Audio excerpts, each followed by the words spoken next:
Tennessee, reportedly, is being investigated again by the NCAA. I know what you're thinking to yourself. Josh, this is old news. They were already being investigated. No, friends, this is a new investigation. It's the investigation after the investigation. And this was reported earlier on today by Sports Illustrated, and it has since been verified 9 ways from Sunday. We even got a reply from Donde Plowman, the chancellor there at Tennessee. As a general rule on this show, we have learned not to take NCAA investigations seriously, but that doesn't mean they're not real. It's just I don't put a whole lot of credence in them. I don't take them seriously because I don't take these people seriously. I am very pro-enforcement. Don't get me wrong. I'm very pro-rules and guidelines. Notice the wording here, very clearly defined, enforceable guidelines. Your boy is all for them. Pate State's never been investigated. Okay, I'm all for them. That is not what these people do. That's not what these people are about. So we had that news come out, mid to late morning, I would say, Jesse and Colin. And then the powers that be there in Knoxville, they went and got a Caesar salad for lunch. They came back to the office and they said, bring me the blowtorch. Donde Plowman said, bring me the blowtorch. So Donde Plowman is the chancellor at Tennessee. This is a woman who has ascended to her position through things like merit and hard work. She's very smart, very cerebral, fiercely loyal, and will defend her university if necessary. So naturally, she eviscerated these people today because they fit none of those characteristics. So shortly after we got word that they were being investigated, before a notice of infractions had been sent to the university, mind you, which means a mouthpiece had to report it at the behest of the NCAA, shortly after we got that this morning, we got this from Donde Plowman in response.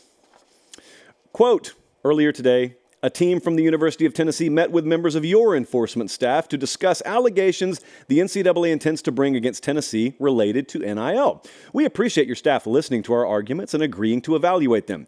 The NCAA's allegations are factually untrue and procedurally flawed. Moreover, it is intellectually dishonest for your enforcement staff to pursue infractions cases as if student-athletes have no NIL rights and as if institutions, pay attention here, have all been functioning post-Alston with a clear and unchanging set of rules and willfully violating them. You notice what she said there?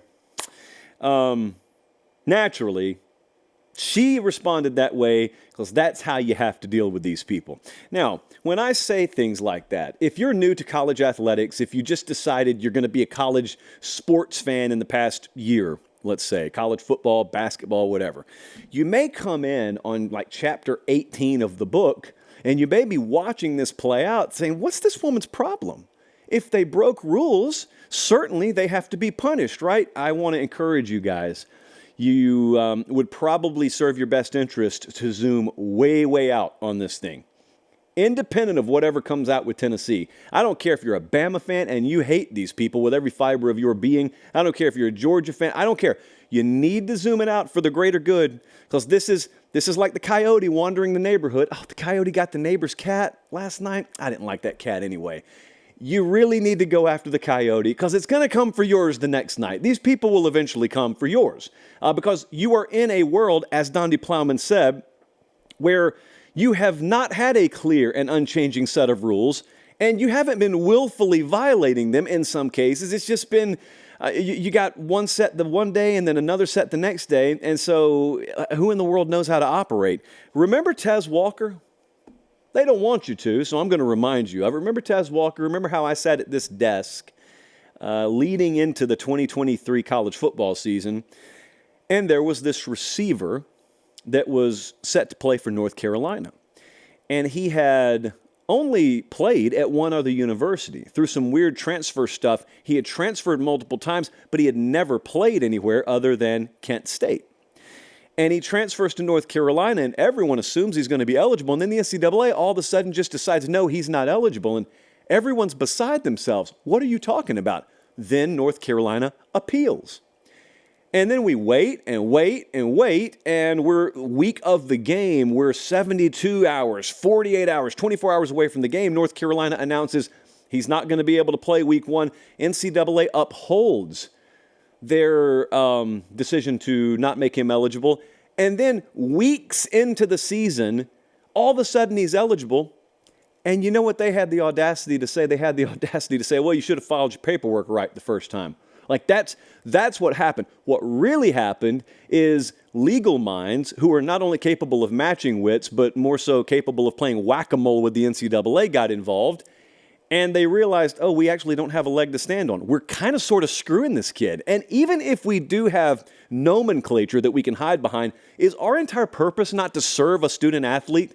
In other words, is our entire purpose not to help this kid find a way to get eligible if there is a way? So anyway, I want you to remember that because it was that night, it was that finally was my last straw. I don't know what yours is or if you've had yours yet, but that was my last straw. Some of you may say, it took you that long? Well, I held out hope, but there is no hope for this organization. They are a hopeless people.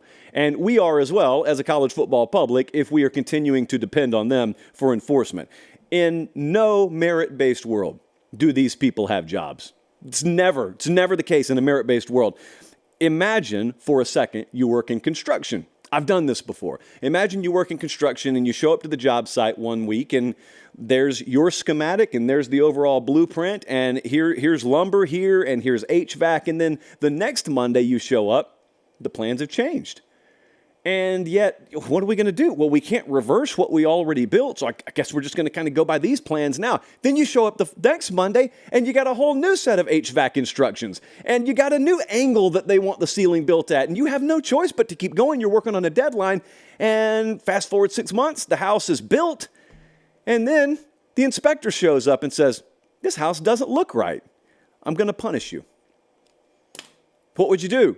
Anyone in their right mind would say, well, you kind of put us in an impossible situation because the rules kept changing. That's what Donde Plowman's saying. Saying, you fools actually have the audacity to change the rules at the 11th hour of every day and then look at us and think we're supposed to enforce it. And by the way, it's not just like wind direction changing. Okay, that's as simple as south-southwest and north-northeast and the end.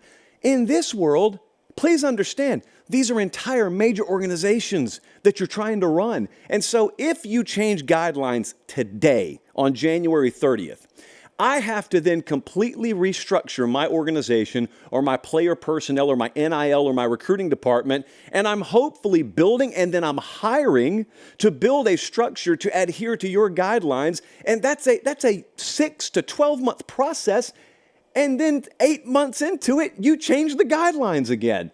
And all the while, you're telling me some rules got broken? You're telling me some corners got cut? That's not the problem. I'm pro-enforcement. I would love to see guidelines on this whole thing. These aren't the people to do it. Is her point, is my point, is everyone's point. Which brings me to my next point, and that is, what's Greg Sankey got to say about this? I assume he's not going to step to a podium in Birmingham anytime soon and have the SEC Commissioner's Office speaking out on this, but he's got to have something to say about it. The conference, the league office has to have something to say about this because they're not anti-enforcement either. In fact, I think there's probably a world not too far down the road where conferences police themselves a whole lot more strictly and effectively than the NCAA ever has been able to. I'm not sure when that happens, but most informed people in the industry think that's where we're headed. Are we really ever going to get to a point in this investigation or any major investigation forthcoming where a league office like the SEC or the Big Ten allows the NCAA to come down on one of their member institutions in a world that was de facto created to be as big a mess as it is because of the very body that is investigating and handing down punishment? Are they really going to let that happen? I don't think so. Some people said today, well, what about the Michigan situation? The Michigan situation, regardless of what you thought about it, that's totally different. That's not an infraction that's related to recruiting and NIL. That's its own different universe over here. And we've talked about that a lot on the show. If Michigan were being investigated like they were before, I'm not talking about the Stallion stuff, but like they were before, I would be an advocate for Michigan as a university, hardlining against the NCAA, which they didn't do, by the way, and I thought it was very short-sighted of them, and a lot of their fan base has come to agree with that. You got to handle these people at the NCAA like Donde Plowman in Tennessee did today, and anyone else moving forward that these people try and come down on and actually have the audacity to try and punish for things they did in an environment that was created to be a mess by the very folks investigating you. You got to shoot back. You got to fire back at them. It's not hard to match wits with them. These aren't talented people. That's why they have the jobs they have to begin with. So it's not that hard to match wits with them.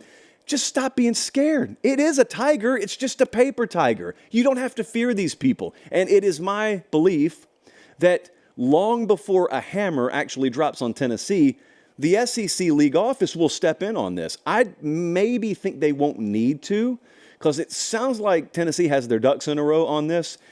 But should the situation arise, I don't think Greg Sankey and the SEC are going to allow it. Now, that opens a whole new can of worms if we were to get to that point. And I understand that, and we don't have time for that on tonight's show. But the NCAA investigating Tennessee. All right. We'll probably have more to say about that.